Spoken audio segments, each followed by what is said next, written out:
April 20th, 1999, a day that will live in the nation's history forever.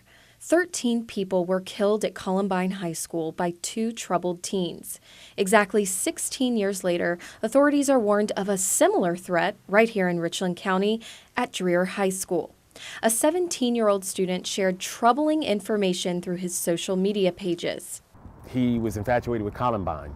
He had photos of the suspects that were involved in that incident. He also had a note above one of the photos from Columbine that said, 420, are you ready? This was all found after a fellow student warned a school official about strange behavior from the 17-year-old boy. And that's a great thing.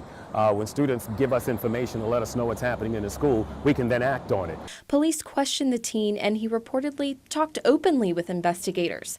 Public health professor Robert Valois says it's everyone's responsibility to bring these things to authorities' attention. You know, we do have to look out for each other. I mean, you've got to report things that don't look normal. Valois says this kind of behavior is typical from someone who's not getting enough out of life. When students aren't socially fulfilled at school or in the classroom, they tend to become very angry and lash out.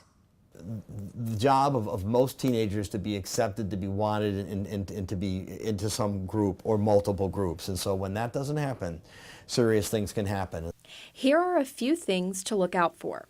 Social withdrawal, cruelty to animals, if the person is a victim of violence or wants revenge on others, and impulsive behavior. Anybody that interacts with kids in a school should be trained to be astute observers of young people. If you start to see a kid getting pushed out to the margins, find a way to bring them back in. Get them involved in something that's positive.